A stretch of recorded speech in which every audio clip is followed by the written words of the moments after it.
कांड। बंदो गुरु पद कंज, कृपा सिंधु नर रूप हरि। महामोहतम पुंज, जासु वचन रवि कर निकर। बंदऊँ गुरु पद पदुम परागा, सुरुचि सुवास सरस अनुरागा। अमीय मूरिमय चूरन चारु, समन सकल भवरुज परिवारु। सुकृत संभूतन विमल विभूति, मंजुल मंगल मोद प्रसूति। जनमन मंजु मुकुर मलहरनी, किए तिलक गुण गण बश करनी।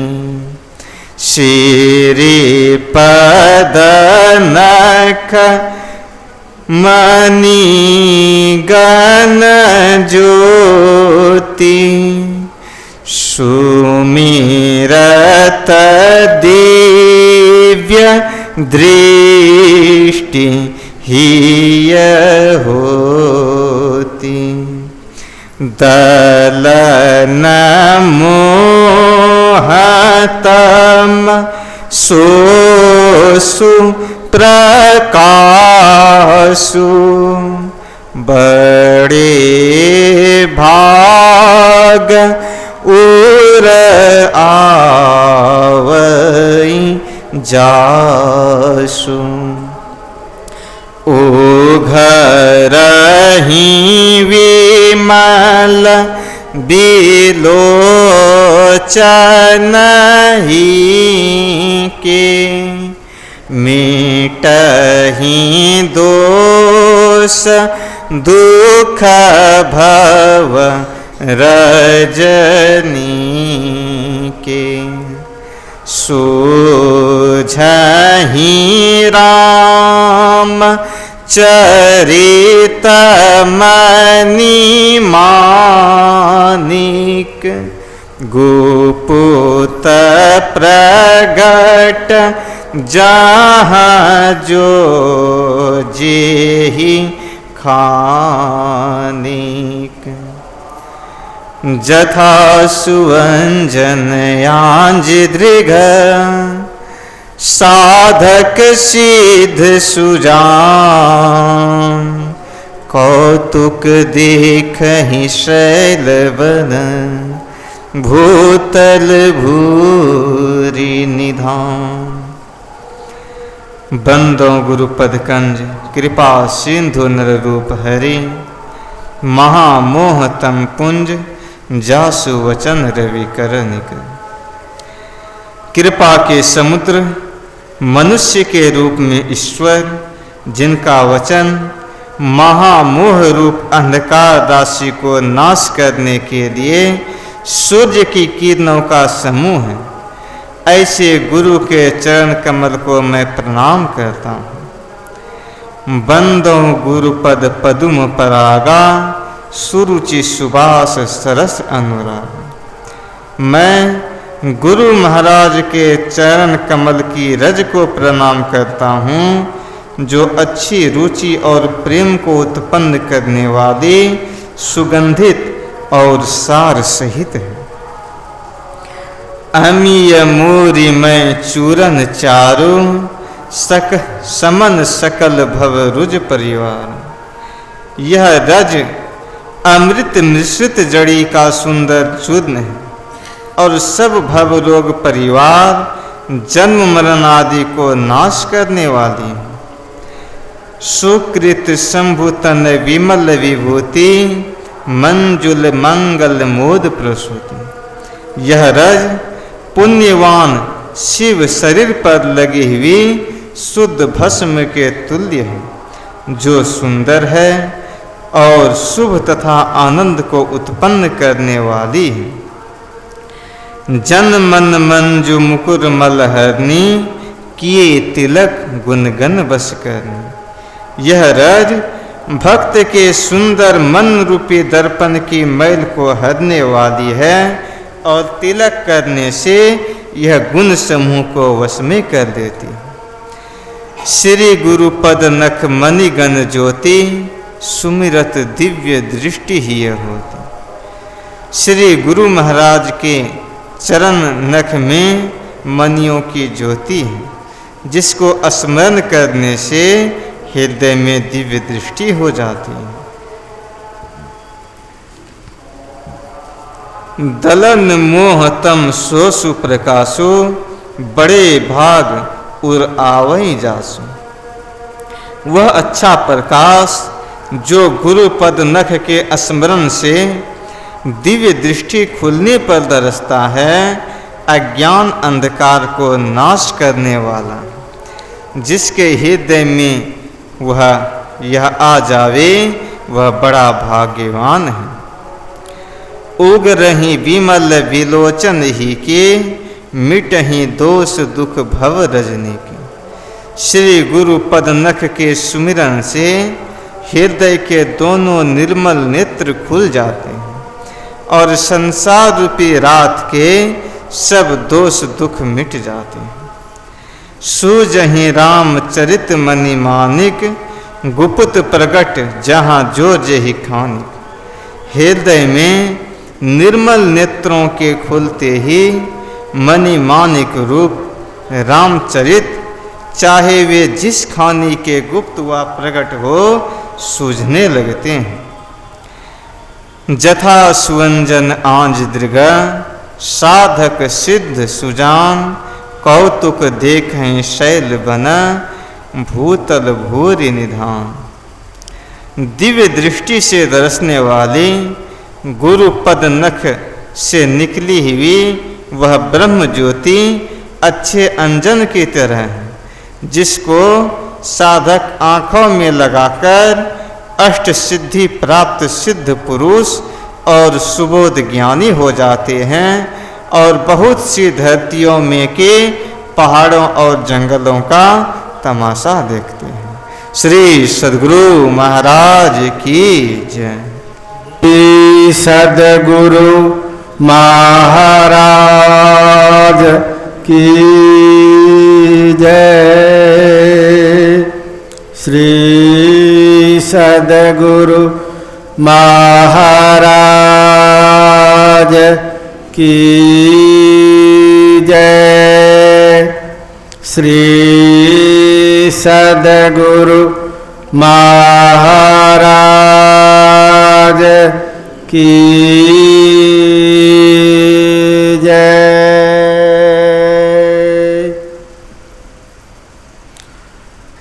मंगल मूर्ति सद्गुरु मिलवे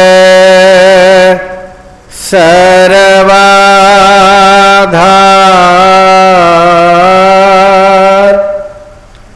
मंगलमय मंगल करन बिनवहु बारंबार।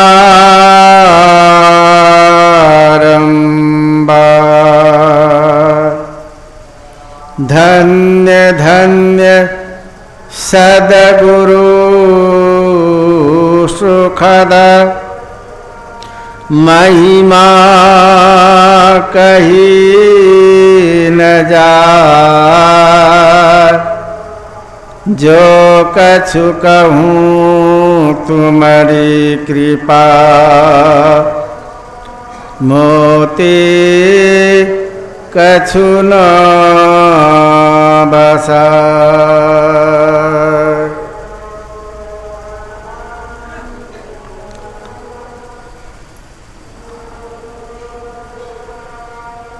आदरणीय सत्संग प्रेमी महान भाव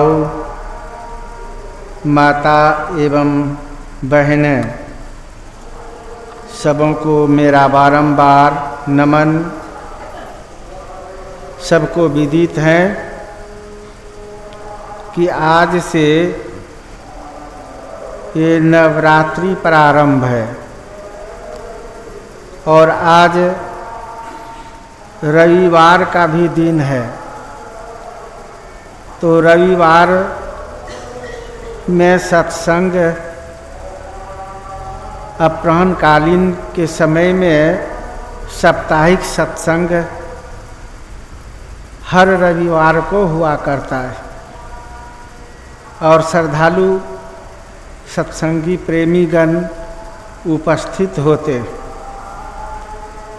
एक तो रविवार का सत्संग विशेष महत्व रखता है। गुरु महाराज इस रविवार को साप्ताहिक सत्संग चलाए हैं और श्रद्धालु भक्त तब से इस रविवार के सत्संग में उपस्थित होते हैं। जहाँ भी आश्रम है तो अधिकाधिक रविवार को ही साप्ताहिक सत्संग हुआ करता है। तो आप लोग बराबर इस रविवार के सत्संग में उपस्थित होते हैं। लेकिन आज नवरात्रि का भी पहला दिन है, जो हर वर्ष विशेष रूप से ध्यान अभ्यास का भी कार्यक्रम होता है। इस नवरात्रि के प्रथम दिन से प्रारंभ हो जाता है। सो आज ये ध्यानाभ्यास भी प्रारंभ ब्रह्म मुहूर्त से हो चुका है। तो बड़ा संयोग लगा है। एक तो रविवार का भी सत्संग, साथ साथ इस नवरात्रि का भी ये प्रथम दिन का सत्संग है। भाग्यशाली हैं आप लोग जो उपस्थित हो पाए। ऐसे पितर पक्ष पार होता है तो ये देवी पक्ष घुसता है और देवी पक्ष में लोग भक्ति भजन पूजा पाठ में विशेष लोग ध्यान देते। उधर पितर पक्ष को जितना ये देवी पक्ष में लोग पूजा पाठ भक्ति भजन करते हैं, पितर पक्ष को लोग अशुभ मानते। इसलिए पितर पक्ष समाप्त हुआ है और देवी पक्ष भी प्रवेश हुआ है। और इसमें भक्त लोग शक्ति पूजा में लग जाते। हमारी संस्कृति में आप लोग जानते हैं कि 365 दिन के अंदर एक बीच बीच में अनुष्ठान हुआ करता है, पर्व त्यौहार हुआ करता है। और इसका एक ही कारण है कि तन को शुद्ध करें, मन को शुद्ध करें और शक्ति को अर्जित करें। तो तन मन सबको शुद्ध करने के लिए और शक्ति को जागृत करने के लिए एक एक वैदिक लोगों का पर्व त्यौहार हुआ करता है, जिसको जितना पता है, जानकारी है, उस तरह से करते हैं। अब देखिए, जरा सा ध्यान रखिएगा, सब में जितने तरह का पर्व त्यौहार है, सब में संयम नियम का जरूरत है, पवित्र रहने का जरूरत है, खान पान को शुद्ध करने का जरूरत है। साल भर के जितने तरह का पर्व त्यौहार है, सब में शुद्धता बरतते हैं। लहसुन प्याज भी छोड़ देते हैं लोग, मांस मछली तो दूर की बात है, नशा भी छोड़ते हैं, मांस मछली भी छोड़ते हैं, यहाँ तक लहसुन प्याज भी छोड़ देते हैं, क्योंकि मन को शुद्ध करना है।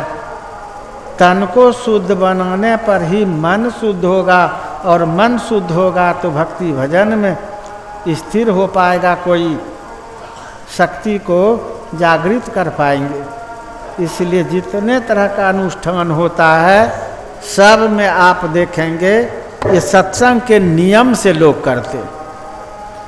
आज से अब लोग जो भी खाने पीने वाले लोग हैं गंदा सब, वो लोग भी अब गंदा नहीं खाएगा। आज से कितना संयम नियम अपनाए होंगे, पवित्र जीवन जिएंगे, नाखून बाल दाढ़ी सब कटा लेते हैं, पवित्र जल में स्नान करते हैं और जूस पीते हैं, फल खा के करते हैं या अरबा खा के करेंगे। तो जरा माँ बहने भाई बंधु यहाँ ध्यान रखिए। ठीक है, साफ सफाई उत्तम बात है, हमारे संत मत में भी साफ सफाई की बात है। सूच्याचार क्या है? यही तो साफ सफाई पवित्रता की बात है। शिष्टाचार, बड़े बुजुर्गों का कदर करने के लिए कोई नहीं सीखेगा तो भगवान को कैसे जान पाएंगे। इसलिए बहुत संयम नियम संत मत में तो है ही, लेकिन जो इस संयम नियम से चिढ़ते हैं वो लोग भी जब पर्व त्यौहार आता है तो संयम नियम अपनाना ही उनको पड़ता है। तो देखिए, पवित्र रहेंगे, अभी कोई किसी के यहाँ गड़बड़ भोजन नहीं होगा। और आश्चर्य की बात है, अब तो लोग कहेगा कि लाल साग भी नवरात्रि में नहीं खाना चाहिए। सब के पीछे रहस्य भरा है। कहेगा कि ओल नहीं खाना चाहिए। क्यों? ओल क्यों नहीं खाना चाहिए? और लाल साग क्यों नहीं खाना चाहिए? तो उसका एक ही भावना है कि ख्याल हो जाएगा, खून का कलर होता है लाल, तो उधर ख्याल हो जाएगा अपवित्र भोजन पर। इसलिए अभी जीवन में ये चले नहीं और घर में चढ़े नहीं, तो इतना संयम नियम अभी अपना लेते, लेकिन करना क्या है यही बात भूल जाते। संयम नियम तो अपनाए, साफ सुथरा रह रहे हैं, शुद्ध रह रहे हैं, पवित्र भोजन खा रहे हैं, और इतना संयम नियम किस लिए था यही बात नहीं जानते। ये बिना गुरु से जान पाएगा भी कैसे?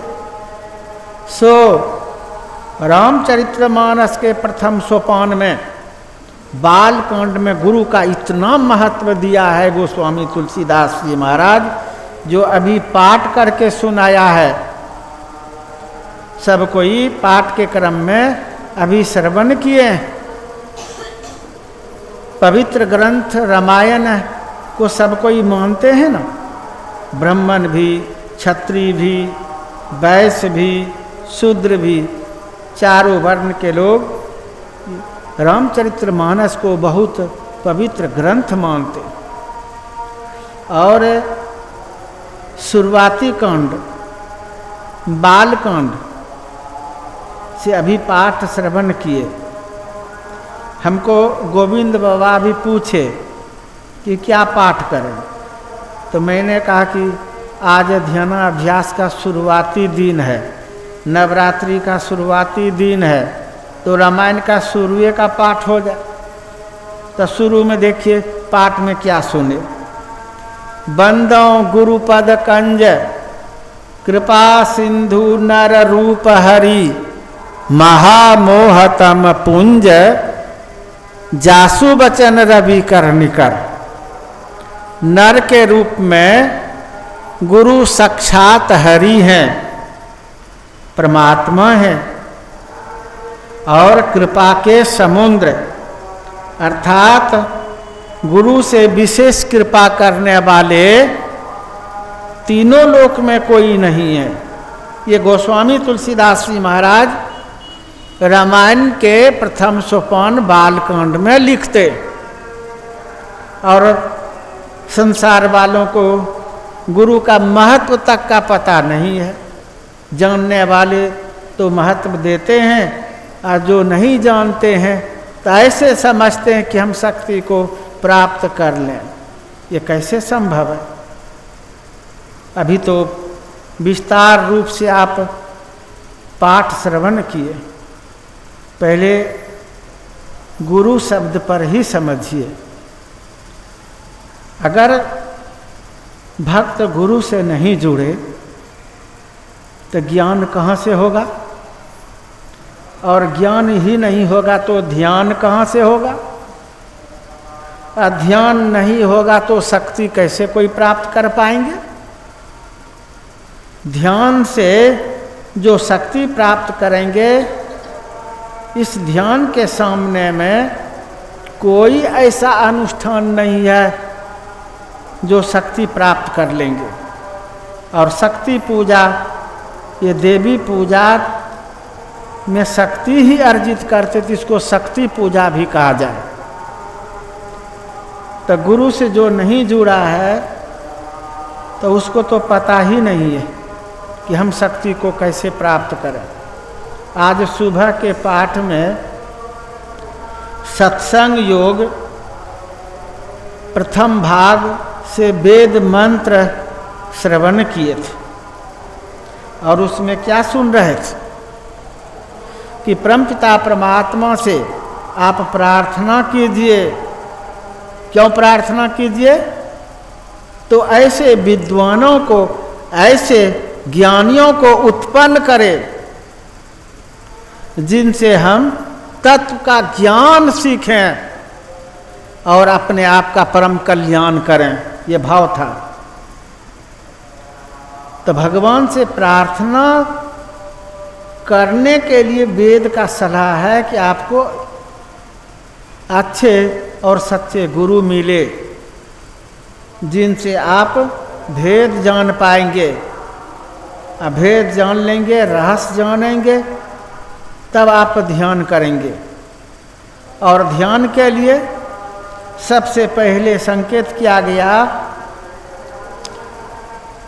वेद का पहला मंत्र में तो सबसे पहले संकेत किया गया कि बुद्धि को पहले ठीक करो। जब तक बुद्धि ठीक नहीं होगी, क्या खाना है, क्या नहीं खाना है, क्या पीना है, क्या नहीं पीना है, ये पता ही नहीं चलेगा। तो बुद्धि ठीक करने के लिए गोस्वामी तुलसीदास जी महाराज भी कहते हैं कि सर्वप्रथम सत्संग को अपनाओ। बिनु सत्संग विवेक न होई, राम कृपा बिनु सुलभ न सोई। और वेद भी वही कह रहे हैं, सर्वप्रथम सत्संग में जाओ, सत्संग से जुड़ो। और जब ज्ञान हो जाएगा तब फिर गुरु की बात होती है। अब गुरु से जुड़ेंगे तब गुरु आपको भेद बता देंगे। अब करना है, क्या करना है? तो सर्वप्रथम कहा मानस योग करो। मानस योग, मानस का अर्थ होता है मन से, स्मरण से। और मानस योग में आप सुन रहे थे प्रभु नाम का जप और उनके रूप का ध्यान जो गुरु आपको बता दे। तो मानस जप अर्थात मन से जो जप करेंगे और मन से जो ध्यान करेंगे, रूप ध्यान, वेद में यही मानस योग कहलाता है। शुरुआती देखिए, अब एक नाम का जप, एक रूप का ध्यान, ये सिमटाव के लिए। ऐसी से जब सिमटाव होगा तब फिर दूसरा नंबर में वेद का सलाह है कि दृष्टि योग करो, जिसको ज्योति योग कहा।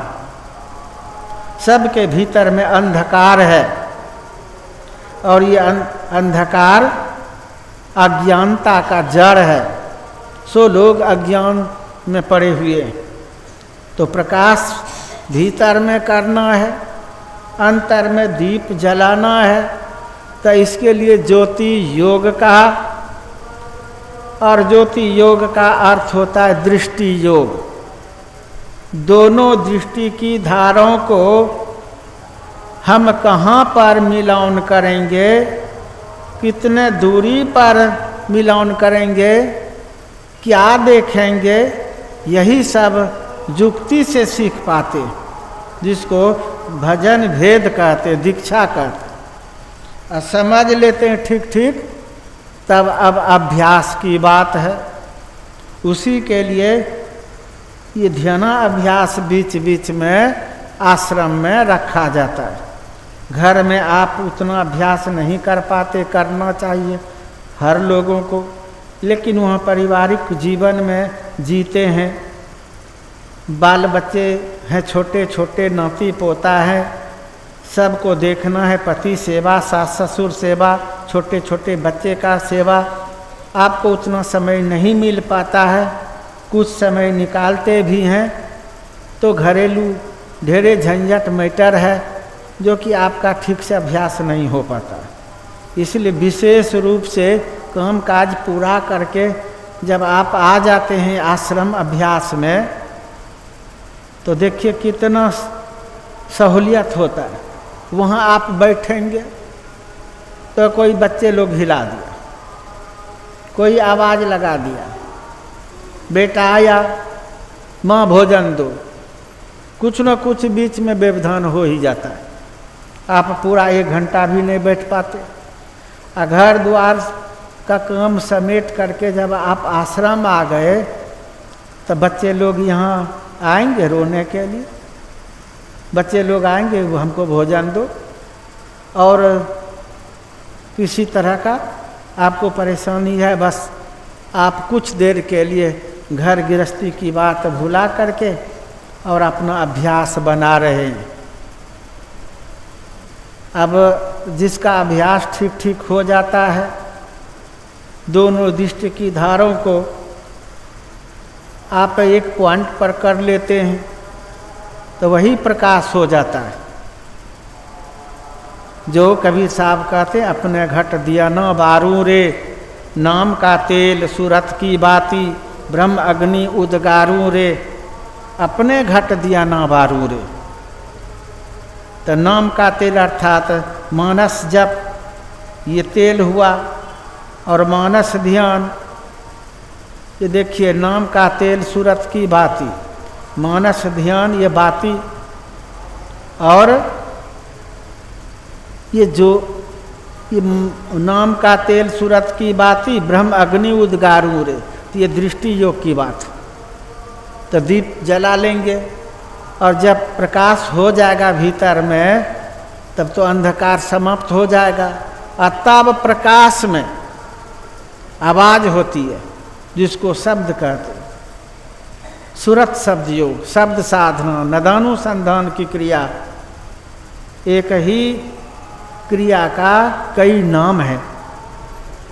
तो जब प्रकाश में आप शब्द सुनते हैं तो फिर दोबारा जानकार से आपको दीक्षा लेना पड़ता है, और जब दीक्षा ले लेते हैं तब अभ्यास करते हैं सूरत शब्द योग का, तब अभ्यास करते करते सार शब्द पकड़ाता है,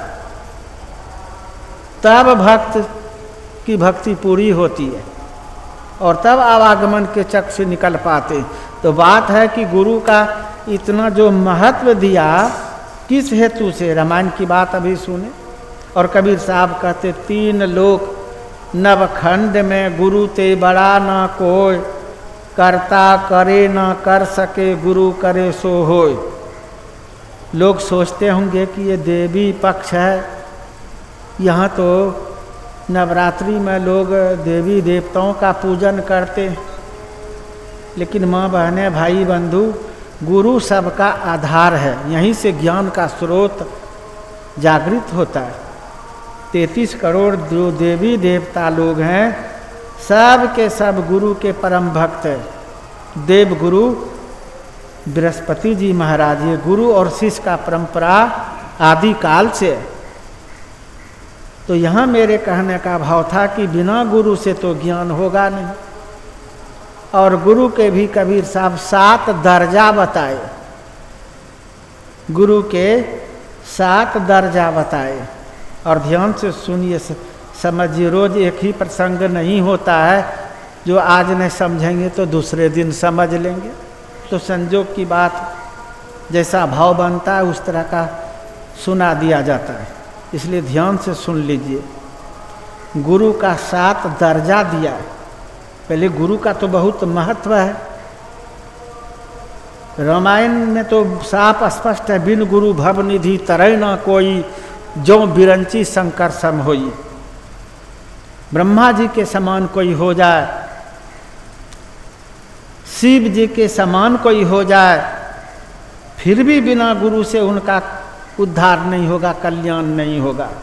और हमारे गुरु महाराज कहते हैं, बिना गुरु की कृपा पाए नहीं जीवन उधाराए। जब तक गुरु की कृपा नहीं होगी, जीव का परम कल्याण नहीं होगा। तो सब कोई गुरु का बहुत महत्व दिए हैं। लेकिन कबीर साहब कहते हैं गुरु के 7 दर्जा हैं। 7 दर्जा में कौन कौन है? तो प्रथम गुरु माता पिता का संकेत है। पहला गुरु है माता पिता। माता पिता कैसे गुरु हुए? तो कहते हैं राज बीर्ज के दाता हैं। अगर माता पिता नहीं होते तो जन्मे नहीं होता। तब माता पिता के चलते जन्म हुआ, संसार में आए। और गुरु नाम है ज्ञान का। तो ज्ञान शुरू हो जाता माता पिता से ही। माता पिता यहीं से सिखाना प्रारंभ करता है। बच्चा को बोलने के लिए नहीं आता और पहचान किसी का नहीं है, लेकिन माता पिता बोलने के लिए सिखाता है, पहचान कराता है। बेटा ये पिताजी हैं, कहो पप्पा, कहो मम्मी, ये भाई हैं, ये बहन है, ये नाना है, ये दादा है। प्रारंभ यहीं से शुरू है ज्ञान। देखिए, तब बोलने के लिए सिखाता है। हर ज्ञान, पवित्रता का ज्ञान। अगर बच्चा बायां हाथ दायां हाथ का ज्ञान नहीं रखता है, बायां हाथ से मुंह में देता है, तो नहीं बेटा इस हाथ से नहीं, दायां हाथ से खाता है। सिखाता है माँ बाप। जो माँ बाप ध्यान नहीं देता बच्चे से, उनका बाल बच्चे बायां हाथ से खाने के लिए सीख लेता है, और बाएं हाथ से सब काम करेगा, दायां हाथ से नहीं कर पाएगा। कितने बच्चे को तो मैंने देखा बायां हाथ से लिखता है कलम से, क्योंकि बायां हाथ का अभ्यास हो गया।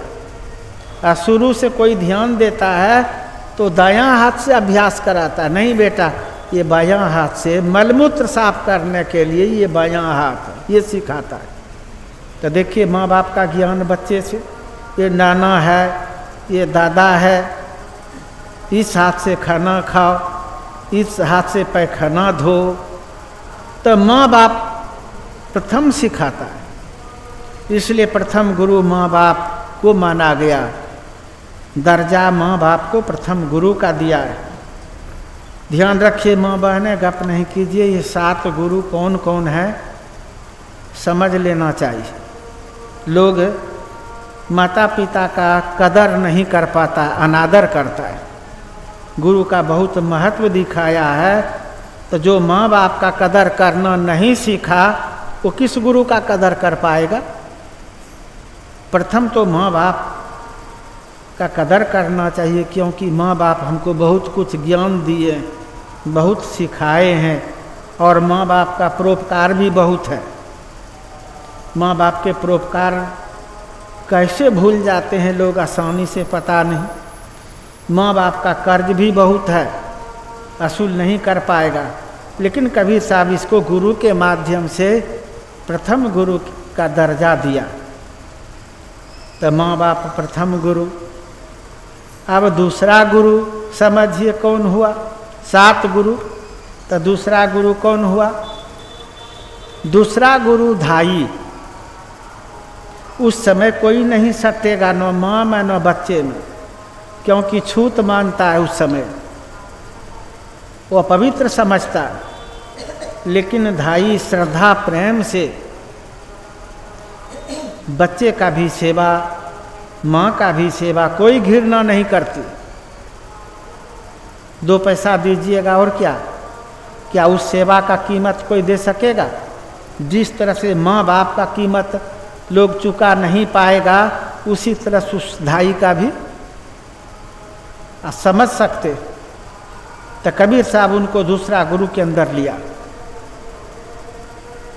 तीसरा गुरु जिसने आपका नाम रखा। नाम अगर नहीं रखता तो किसी को कोई नहीं बुला सकता। क्या चैचू करने से समझता? चिड़िया मैना के तरह चीचू करने से समझता कोई? नाम रखा गया है, तब लोग नाम पकड़ करके बुलाता है। एक ही घर में 4-5 बच्चे हैं, बेटा बेटी हैं 5-6, और नामे किसी का नहीं रहेगा, आप बुलाइएगा कौन आएगा? तो नाम पकड़ के बुलाते तब समझता है। हम लोग तो माल मवेशी का भी नाम रखते, और नाम पकड़ के बुलाते हैं तो जिसको बुलाते हैं वही समझता, वही कान खड़ा करता है और वही देखता है कि हमको बुला रहे। तो नाम का जरूरत है, इसलिए जिसने नाम रखा उनका भी महत्व दिया है। ये तीसरा गुरु के अंदर है। अब है चौथा गुरु। चौथा गुरु जिसने ये मतलब शिक्षा दिया। चौथा गुरु जिसने शिक्षा दिया, स्कूल कॉलेज में जो पढ़ाया, स्वर और व्यंजन वर्ण का ज्ञान सिखाया, नहीं तो काला अक्षर भैंस बराबर होता। आप सब ग्रंथ पढ़ लेते हैं, सब पुस्तक पढ़ लेते हैं, लिख लेते हैं, पढ़ लेते हैं और विद्वान कहलाते, बड़ा बड़ा पोस्ट पर जाते। ये चौथा गुरु का कमाल है। अगर वो नहीं पढ़ाते, नहीं सिखाते, सब अनपढ़ होते, सब मूर्ख होते। इसलिए चौथा गुरु का महत्व दिया है। कबीर साहब इस गुरु का भी दर्जा दिया कि उनका कोई दर्जा नहीं है, सो बात नहीं, उनका भी दर्जा दिया। अब आता है नंबर 5वां गुरु का। 5वां गुरु जिसने वैष्णव बनाया, ज्ञान सिखाया, समझा बुझा करके वैष्णव किया। नहीं तो देखते हैं लोग क्या क्या खा पी रहा है, राक्षस जीवन जी रहा है। इतना भी ज्ञान नहीं क्या खाना चाहिए, क्या नहीं खाना चाहिए, क्योंकि उनको वो ज्ञान ही नहीं मिला है। तो जिसने आपको इस तरह का शिक्षा दिया और जिनके उपदेश सुन करके ज्ञान रूपी हथौड़ा से आपको शुद्ध किया है। लोगों को कभी कभी सुनने में कष्ट तो होता है, लेकिन उस ज्ञान हथौड़ा से ही आप शुद्ध हो पाए हैं। जिस तरह से कुम्हार लोग घड़ा बनाते तो बाहर से पीटता भी है घड़ा को, लेकिन भीतर से हाथ रख करके सहारा देता है, तब वो बनता है मजबूत, नहीं तो नहीं बन पाएगा।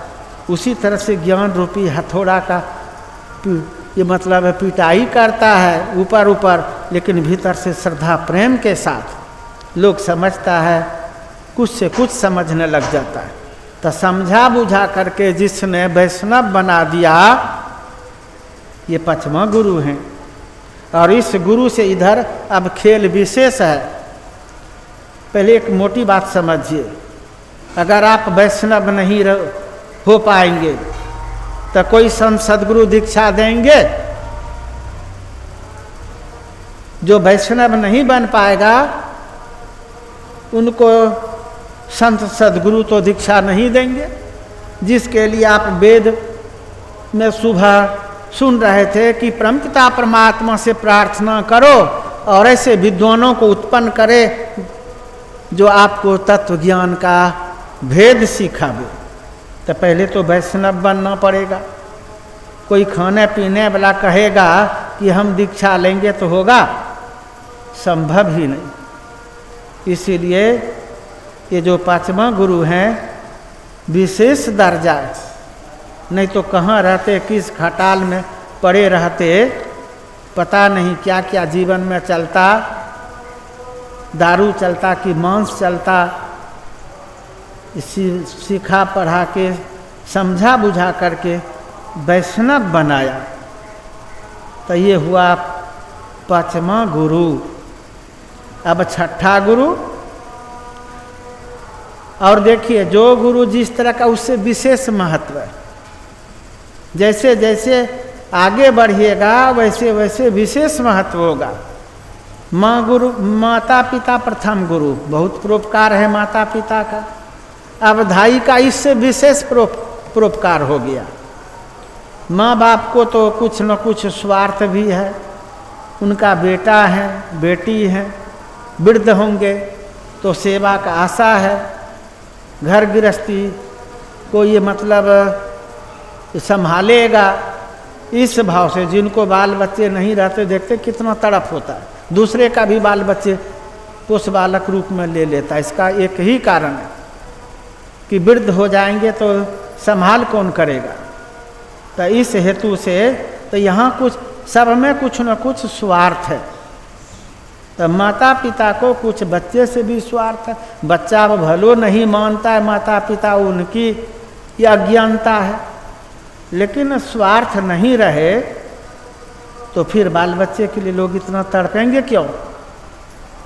तो दूसरा गुरु माँ बाप से विशेष स्थान रखता है।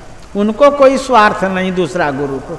उनको तो खाने पीने के लिए दे दिए, 2 पैसा दे दिए, उसी में वो छूतक के समय में भी बढ़िया से सेवा कर दिया।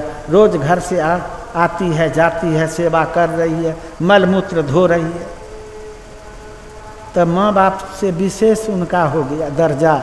उनको स्वार्थ नहीं है कि उनको बड़ा होकर के उन्हीं को कमा के खिलाएगा लोग, सो बात नहीं।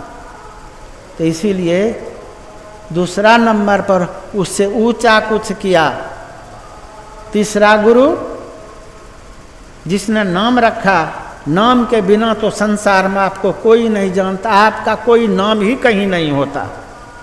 इसलिए 2 से विशेष स्थान तीसरा का हो जाता, यह और ऊंचा हो गया। चौथा जिसने शिक्षा दिया, तब तो कोई सीख पढ़ पाए हैं, कोई पोस्ट पर हैं, सर्विस कर रहे हैं, कुछ ग्रंथ का ज्ञान है, कुछ लिख लेते पढ़ लेते, कुछ समझा लेते। तो 3 से विशेष स्थान अब चौथा का है, इसलिए उसको चौथा नंबर पर दिया। अब उससे है विशेष स्थान पांचवा गुरु का। अगर वैष्णव नहीं बनाता, क्या क्या खा पी करके घोंघा सितुआ केकड़ा मकड़ा खा के नरक जाता, जीव हत्या का भयंकर परिणाम भोगना पड़ता। तो उसने समझा बुझा करके वैष्णव बनाया, आपको योग्य बनाया, काबिल बनाया है। जब तक लोग खेत को जुताई कुड़ाई नहीं करेगा, घास भूसा नहीं निकालेगा, तो उसमें बीज डालने से फसल नहीं होगा। तो ये जो है ना पांचवा गुरु काबिल बनाया, मिट्टी को शुद्ध बनाया, आसार चीज को हटा दिया। अब आप में बीज पड़ेगा, दीक्षा लेंगे। इसीलिए वैष्णव गुरु को 5वां नंबर दिया, 4 से विशेष स्थान है। अब 2 गुरु बचता है। ये 2 गुरु का तो सबसे विशेष महत्व है। 5वां के बाद आता है 6ठा गुरु। 6ठा गुरु जिसने दीक्षा दिया। लोग आसान समझता, सहज समझता कि दीक्षा ले लिए कोई बात नहीं, दीक्षा न लिए निंदा भी करेंगे तो कोई बात नहीं, गालियों बक देंगे तो कोई बात नहीं, ऐसा समझता है। माँ बहने भाई बंधु, 5वां गुरु से विशेष स्थान 6ठा गुरु का है। और दीक्षा ही नहीं देता तो आप भक्ति में एक कदम भी आगे नहीं बढ़ पाते। इसलिए दीक्षा देने वाला गुरु का विशेष स्थान ग्रंथ में माना गया है। संत सद्गुरु पहले तो दीक्षा की बात है और ग्रंथ में तो बहुत तरह से ज्ञान भरा पड़ा है। जब नारद जी, थोड़ा ध्यान यहाँ रखिए, नारद जी दीक्षा नहीं लिए थे। सब देवी देवता गुरु किए थे, दीक्षित थे, और नारद निगुड़ा था। तो नारद का कोई कीमत नहीं, विष्णु पुराण में भी वर्णन है। नारद का कीमत नहीं था। तीनों लोक में भ्रमण करने वाले नारद भगवान विष्णु का कठिन तपस्या किया था। तपस्या करने के बावजूद भी नारद का स्थान नहीं हो पाया था। वो तपस्या से तो भगवान विष्णु खुश होके उनको वर दिए थे। नारद वर में मांगा था कि प्रभु हमारा जब मन हो जहाँ तीनों लोक में हम वहाँ जा सकते। तो ये वर भगवान विष्णु से प्राप्त किए थे। लेकिन गुरु दीक्षा नहीं लेने के चलते नारद का तन अपवित्र था। जहाँ बैठता था नारद वहाँ की धरती छुला जाती थी। और नारद के जाने के बाद भगवान विष्णु को उस जगह की मिट्टी कटवा के फेंकवाना पड़ जाता था। 7 हाथ गड्ढा भूमि खोदवा करके फेंकवा देता था और दूसरे जगह से मिट्टी भरवाता था, ऐसा वर्णन। और नारद को जब समाचार मालूम हुआ तब भगवान विष्णु से प्रश्न किया कि मेरे साथ इस तरह से क्यों हो रहा है। तो कहा कि तू गुरु धारण नहीं किया है, दीक्षा नहीं लिया है। दीक्षा नहीं लिया है तो तुम्हारा ये तन अपवित्र है। और जिसका तन अपवित्र तो उनका मन कैसे पवित्र होगा। और जिसका मन पवित्र नहीं तो साधना में कैसे उर्दगति होगी। इसलिए तू जहाँ बैठता है निगुड़ा के बैठने से धरती छुला जाती। ये भगवान विष्णु कह रहे हैं। मेरे ऊपर कोई गुस्सा नहीं कीजिएगा, ग्रंथ की बात। अब माँ बहने भाई बंधु जरा चिंतन कीजिए। पूजा पाठ तो बहुत लोग करते हैं, साल भर के अंदर एक एक अनुष्ठान करते हैं। और जो दीक्षा नहीं लिए हैं क्या उनका तन शुद्ध है? उनका पूजा पाठ भगवान स्वीकार करेंगे? जब भगवान विष्णु मिट्टी कटवा के फेंकवा देते थे और दूसरे जगह की मिट्टी भरवाते थे। आज खूब आप कर लीजिए, नवरात्रि शिवरात्रि सब पर्व त्यौहार कर लीजिए। जो दीक्षा ही नहीं लिए हैं उनका तन अपवित्र है, उनका पूजा पाठ कैसे पवित्र हो सकता है। इसलिए सब क्या हुआ, व्यर्थ चला जाता है।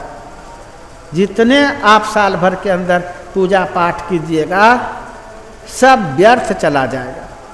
तो चलिए यहाँ ध्यान रखिए। कहने का यहाँ भाव था कि ये 6ठा गुरु का विशेष महत्व दिया है सबको। और कबीर साहब भी 6ठा गुरु ही तो आपको नाम सिखाया, कैसे हम जप करेंगे, कैसे हम मानस जप करेंगे, मानस ध्यान कैसे करेंगे, बैठने के लिए सिखाया कैसे हम बैठेंगे, और दृष्टि योग का कला भेद बताया। तब न आप साधक हैं, साधिका हैं। और छठा गुरु की कृपा से, उनके आशीर्वाद से भक्त प्रकाश में और शब्द में जाता है। तब आता है नंबर 7वां गुरु का। 7वां गुरु जिसने शब्द साधना का भेद दिया। तो हमारे संत मत में आप लोग जानते हैं कि जब दीक्षा लेते उसी समय सिखा दिया जाता है कि अभ्यास करने के क्रम में जो शक्ति प्राप्त कीजिएगा वो गलत कामों में खर्च नहीं करना है। गलत काम क्या? गुस्सा क्रोध में आकर के किसी को श्राप नहीं दीजिए, नहीं तो आपकी शक्ति चली जाएगी। चमत्कार किसी तरह का नहीं दिखाइए और अपने अंदर में जो देखते हैं सुनते हैं ये किसी को मत बताइए, नहीं तो आगे नहीं बढ़ पाएंगे। साधना में आप आगे नहीं बढ़ पाएंगे। उस समय सिखा दिया जाता है और कहते हैं कि अगर अपने अंदर में कुछ देखिएगा सुनिएगा तो किसी से नहीं बताइएगा, एकांत में आकर के हमको बताइए। क्योंकि आप बता देंगे किसी को जो देखते हैं सुनते हैं और किसी को बोल देते हैं, आपको तो खुशी हो जाती है कि हम ये सब देखने लग गए, ये सब सुनने लग गए। तो आप बोल दीजिएगा, आप बोलने पर वो खेल बिगड़ जाता, फिर आप देखिएगा नहीं, सुनिएगा नहीं। अब आप कहिएगा कि हम देखते थे सुनते थे, खत्म हो गया। तो गुरु वचन का जब उल्लंघन करते हैं छठा गुरु का तो सब खेल बिगड़ जाता है।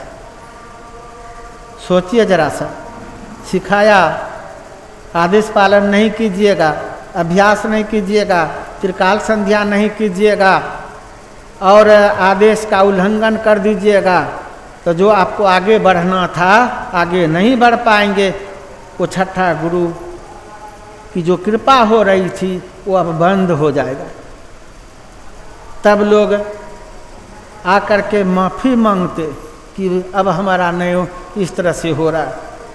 तो बात क्या है? पूछने पर पता चलता कि हम बता दिए, बोल दिए, दीक्षा में जो लिए वो बता दिए, जो देखते हैं सुनते हैं सो कह दिए। जब आ जाते हैं लौट करके तो कहते हैं गुरु माँ से तब क्षमा मांगो, तबे न उपाय है। अब वो लोग निंदा शिकायत करता है, यहाँ जरा सा उल्लंघन करने पर विकास रुक जाता है और जो निंदा शिकायत करेगा तब क्या होगा? और माँ बने भाई बंधु, नियम ऐसा है कि दीक्षा लेने वाला में और दीक्षा बताने वाला में ये जन्म जन्म का अब नाता रिश्ता हो जाएगा। अगर एक जन्म की भक्ति में आप पूर्ण हो गए तब तो छुट्टी हो गई। अगर आप अधूरी भक्ति करके गुजर गए तो फिर आप संसार में आएंगे। अब गुरु को किसी न किसी रूप में आपको मार्ग दिखाने के लिए आना पड़ेगा। तो कैसे आप समझते हैं दीक्षा लिए खेल खत्म? इसलिए दीक्षा जो लेते हैं, दीक्षा लेने वाला में और दीक्षा बताने वाला में कितना श्रद्धा प्रेम होना चाहिए। स्वप्न में भी निंदा नहीं सोचना चाहिए। तब ना आप जो देखते हैं सुनते हैं उस समय सिखा दिया कि देखिएगा सुनिएगा, तो सबको नहीं बता करके यहाँ हमको एकांत में बताइएगा। क्यों? तो एक दीक्षा बाकी है ना, शब्द साधना। दूसरे को बताइएगा तो फिर खेले खत्म है। इसलिए जहाँ दीक्षा लेते वहीं बताने का है। अगर दीक्षा बताने वाले संसार में नहीं है, वो गुजर गए हैं, तब जो संत मत में कोई ऐसे पवित्र महात्मा है जिन पर आपका विश्वास है, भरोसा है कि ठीक ठीक बता देगा, तब आप एक को बताएंगे खास, सबको नहीं बताते फिरेंगे, नहीं तो विकास रुक जाएगा। जो देखते सुनते खेल खत्म हो जाएगा। इसलिए बहुत सोच समझ करके चलने का जरूरत है। पहले तो जिनसे दीक्षा लिए हैं अगर वो जीवित हैं तो उन्हीं से बताना चाहिए। अगर वो जीवित नहीं है तब आपको जिस पर विश्वास हो कोई एक कि आपका ये काम कर सकते हैं, शब्द साधना के अभ्यासी जो हैं वही ना आपको बताएंगे। तो ये अंतिम दीक्षा है सुरत शब्द योग। तब आप उस ज्ञान को सीख करके और अभ्यास करते करते पूर्णता को प्राप्त करते, इसको 7वां गुरु कहा, जिसको आप संत सदगुरु कहते। तो ये 7 गुरु का दर्जा है। कबीर साहब 7 गुरु बताए हैं, 7 का परोपकार है, लेकिन विशेष आपका उद्धार 6ठा और 7वां से पथ वैष्णव से, जिसने वैष्णव बनाया। कुछ तो मतलब आप संभल पाए, दीक्षा लिए। दीक्षा देने वाला गुरु का तो कितनों आप महिमा गाएंगे वो कम ही होगा। दीक्षा नहीं बताता तो न आप प्रकाश में जाते, न शब्द में जाते, न आपकी भक्ति पूरी होती। इसीलिए गुरु का बहुत महत्व दिया है। और रामायण के प्रथम सोपान में गुरु की ही महिमा सुने आप। जबकि गोस्वामी तुलसीदास जी महाराज भगवान राम के परम भक्त, और लोग कहते ये सगुनिया भक्त थे, लेकिन रामायण पढ़ने से बात समझ में आती है गोस्वामी तुलसीदास जी महाराज केवल सगुनिया नहीं बल्कि निर्गुनिया भक्त भी थे। भगवान राम का जीवन चरित्र का वर्णन किया रामायण में, लेकिन सर्वप्रथम गुरु का वंदना किया। गुरु का ज्ञान नहीं होता तो रामायण लिख नहीं पाता। गुरु के ज्ञान से मजबूत हुआ सो भगवान राम का जीवन चरित्र लिख पाए। इसलिए भगवान से बड़े गुरु हो गए। गुरु गोविंद दोऊ खड़े, काको लागू पाँव, बलिहारी गुरु आप ही जिन गोविंद दियो बताए। कहते हैं कि गुरु और भगवान दोनों एक के बार आ जाए, एक के साथ में। अब क्या कीजिएगा? आप कहिएगा कि प्रणाम करेंगे, तो पहले किन को प्रणाम कीजिएगा? जरा यहाँ ध्यान रखिए, जरा रहस्य है यहाँ। अगर भगवान आपके सामने में आ जाते तो कोई झंझट नहीं, अकेले भगवान आ जाते तो कोई झंझट नहीं, अकेले गुरु आ जाते तो कोई झंझट नहीं, और गुरु और भगवान दोनों एक के साथ में एक के बार आ जाए तब। अब किनको पहले प्रणाम कीजिएगा? ये प्रश्न है यहाँ कि गुरु और गोविंद दोनों, गोविंद मतलब भगवान, तो गुरु और भगवान दोनों एक साथ में आ जाए तो पहले किनको प्रणाम कीजिएगा? बोलिए माँ बहन। आप लोग सत्संगी हैं सो बोल दिया आसानी से, लेकिन और लोगों से पूछिएगा तो कहेगा कि पहले भगवान को। लेकिन भगवान को बताया है कौन? पहचान कौन करवाया है? गुरु। इसलिए गुरु बड़े हैं। और गुरु को छोड़ के पहले भगवान को प्रणाम भी करेंगे तो भगवान भी प्रसन्न नहीं होंगे। इसलिए गुरु गोविंद दोऊ खड़े, काको लागू पाँव, बलिहारी गुरु आप ही जिन गोविंद दियो बताए। बलिहारी गुरु आपकी है, आप ही तो गुरु को बताए, नहीं तो हम तो भगवान को जानते भी नहीं, पहचानते भी नहीं। इसलिए गुरु को प्रथम प्रणाम करना चाहिए। और गोस्वामी तुलसीदास जी महाराज वही किया रामायण में। बंदो गुरुपद कंज कृपा सिंधु नर रूप हरि, महामोहतम पुंज जासु बचन रवि कर निकर। और चालीसा भी लिखने लग गए गोस्वामी तुलसीदास जी महाराज। तो हनुमान जी को छोड़ के, भगवान को छोड़ के, श्री गुरु चरण सरोज रज निज मन मुकुर सुधार। यहाँ रामायण में कहते कृपा के समुद्र, तो चालीसा में भी कहते जय जय जय हनुमान गोसाई, कृपा करहूँ गुरुदेव की नाई। गुरु कृपा करेंगे तो सब देवी देवता और भगवान भी कृपा करेंगे। गुरु नाराज हो जाए तो कोई देवी देवता, कोई भगवान कृपा कर ही नहीं सकते। निगुड़ा का उद्धार ही नहीं होता, गुरुद्रोही का कल्याण ही नहीं होता है। इसलिए गुरु निंदक रामायण में तो दिया है कितना। संत महापुरुषों का निंदा करने से, गुरु का निंदा करने से, भक्त का निंदा करने से क्या होता है, आप उत्तरकांड पढ़ के देखेंगे, समझ में बात आ जाएगी। इसलिए भूल से भी कभी गुरु का निंदा नहीं करना चाहिए। कहने के लिए तो बहुत बातें हैं, अब तो दिन छोटा करता है ना, तो देखते हैं अंधेरा लगने लगा। अभी गुरु कीर्तन बाकी है, रविवार है, इसीलिए अब प्रसंग को मैं यहीं पर विराम देता हूँ। और अब तो अनवरत रूप से चलेगा और 6 दिन तक, तो सुनने का भी मौका है, अभ्यास करने का भी मौका है। कर्म कर्म से आप सुनेंगे, समझेंगे, ध्यान अभ्यास भी बनाएंगे। इसके लिए आप लोग सबके सब सादर आमंत्रित हैं। और जो आपके आसपास में श्रद्धालु जन हैं, श्रद्धा प्रेम रखने वाले, जिसको पता नहीं है तो आप लोग बता देंगे कि ध्यान अभ्यास प्रारंभ हो चुका है। यहीं पर मैं अपनी वाणी को विराम दिया। श्री सद्गुरु महाराज की जय।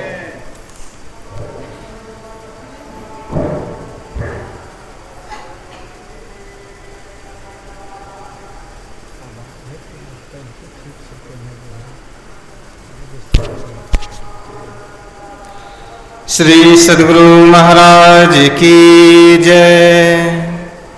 श्री सद्गुरु महाराज की जय। श्री सद्गुरु महाराज की जय। भजु मन सत गुरु सत गुरु सत गुरु जी। भजु मन सत गुरु सत गुरु सत गुरु जी। भजु मन जीव चेतावन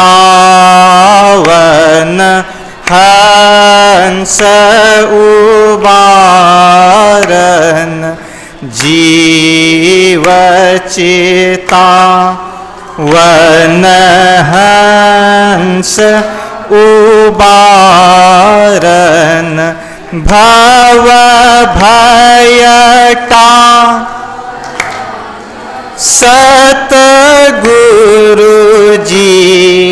भजु मन भव भयटा रन सतगुरु जी।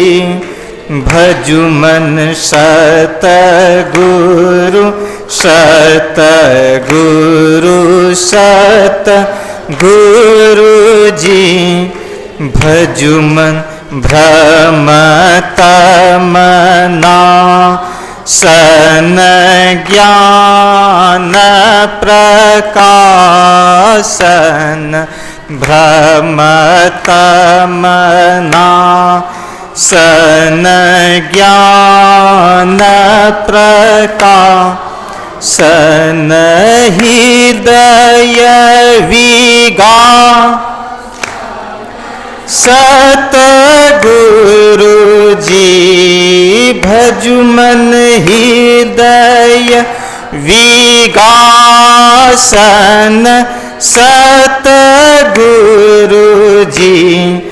भजु मन सतगुरु सतगुरु सतगुरु जी। भजु मन आत्म अनात्म विचार बुझावन। आत्म अनात्म विचार बुझावन। परम सुहावन सतगुरु जी। भजु मन परम सुहावन सतगुरु जी। भजु मन सतगुरु सतगुरु सतगुरु जी। भजु मन सगुण अगुण ही अनात्म बतावन। सगुण अगुण ही अनात्म बतावन। पार आत्म कहे सतगुरु जी। भजु मन पार हमार आत्म कहे सत, जी भजुमन सत गुरु सत गुरु सत गुरु जी भजुमन मल अनात्म ते सुरत छोड़ावन मल अनात्म ते सुरत छोड़ावन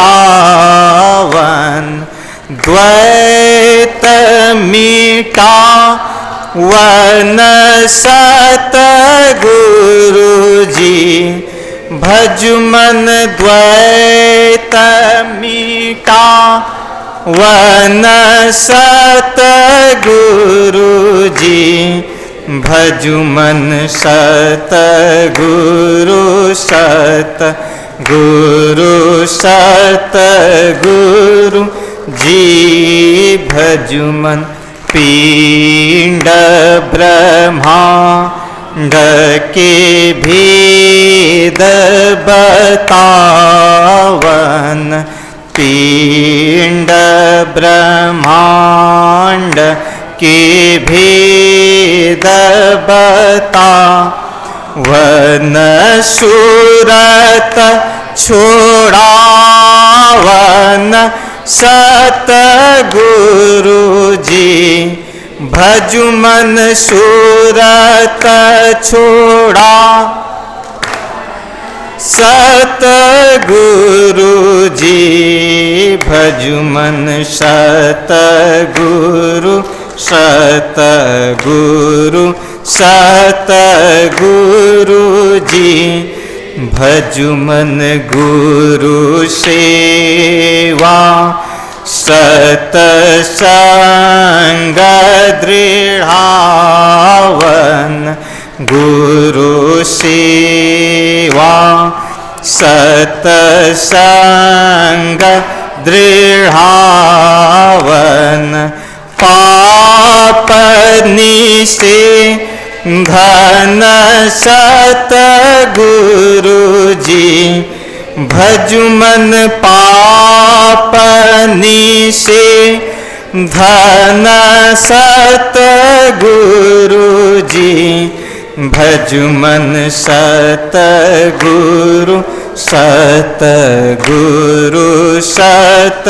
गुरु जी भजुमन सूरत शब्द मार्ग सावन सूरत शब्द मार्ग दर्शावन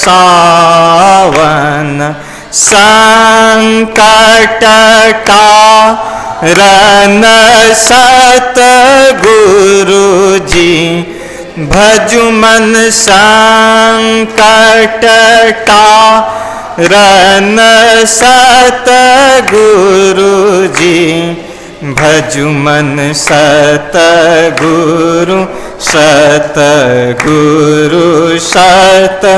गुरु जी भजुमन ज्ञान वीरा विवेक के दाता ज्ञान वीरा विवेक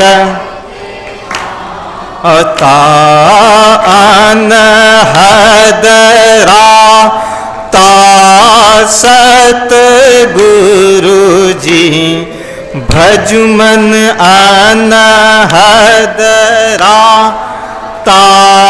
सत गुरु जी भजुमन सत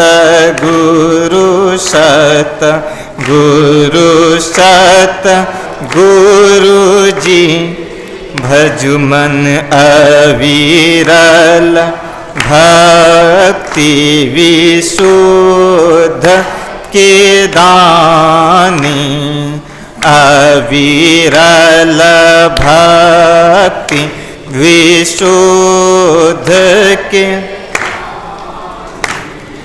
परम विज्ञानी सतगुरु जी भजु मन परम विज्ञानी सतगुरु जी भजु मन सतगुरु सतगुरु सतगुरु जी भजु मन प्रेम दान दो प्रेम के दाता प्रेम दान दो प्रेम के दाता पद राता रहे सत गुरु जी भजु मन पद राता रहे सत गुरु जी भजु मन सत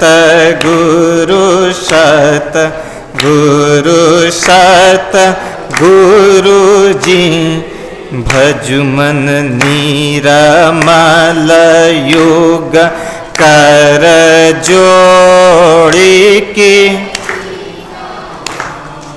निरमल योग कर जोड़ी के विनवों घट पट खोलिया सतगुरु जी भजु मन घट पट खोलिए सतगुरु जी भजु मन सतगुरु सतगुरु जी भजु मन सतगुरु